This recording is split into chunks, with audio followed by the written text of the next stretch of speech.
Today is actually a very special day, not just because it's Women's Day, but it's actually this year Shyamala School of Art is celebrating 25 years of service. My name is Sasha Jayawardena.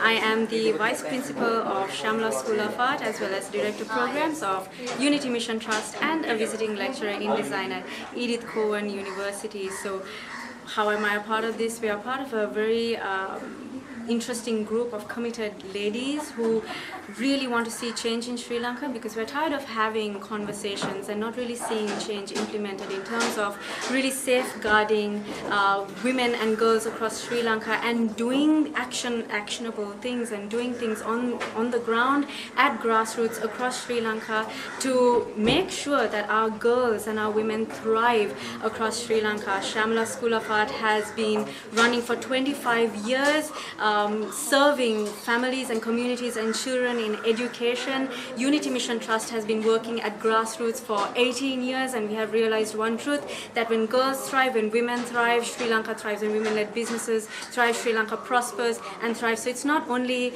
a women's only issue, it's a national priority. So that's why we're here. We're here as phase one of the launch of a movement which is Her Progress, Our Prosperity, to launch a 3-phase, 5-year strategy plan to implement change at grassroots. And phase one would be the roundtable conference that we're going to have shortly, where we have 50 dynamic leaders from different professional backgrounds. So we're going to deep dive into 7 critical areas of topic, and they're going to look at it from a solution-driven angle to really look for creative solutions that can be practically recommended and implemented. And that's going to lead us into phase 2, where we will approach corporates and institutions and schools and people who would like to collaborate with us, who would like to see change in Sri Lanka, who would like to actually do something about it, people who align with our vision, mission and our values. And then that's going to lead us into phase 3, where we will work at grassroots to implement change in underserved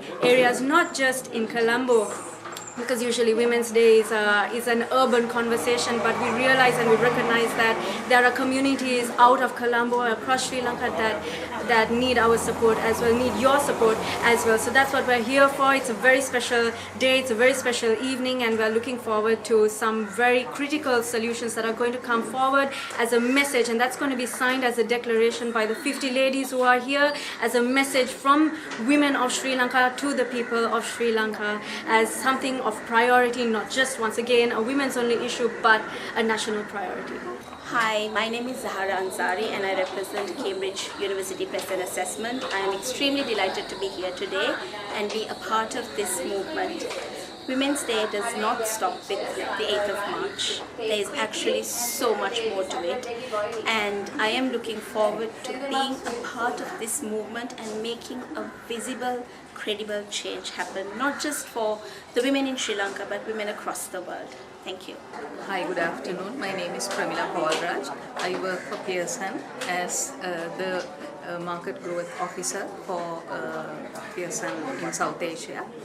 And I'm pleased to be a part of this event today, having come from an international education background, managing multiple regions from South Asia. Also in the past I have managed the Southeast Asia market. I have seen how the girl child is viewed by the society as well as the families, and the education certainly plays an important role, whether they are Sri Lankans, whether they are Indians. In fact, I've just come from India yesterday, having attended one of the events where the children were awarded, they were recognized for their performance at the EdExcel examinations. Now what I see is there is certainly a shift in even the parents wanting to invest in the education of their daughters. Previously the focus was they always prioritize the boys over the girls, but now even the parents take pride in sponsoring their daughters for education. This is a shift that we are seeing not only in Sri Lanka but across the world. And I think I take pride in being a part of this shift because our focus is ensuring that education is accessible for all, irrespective of whether they are girls or boys, and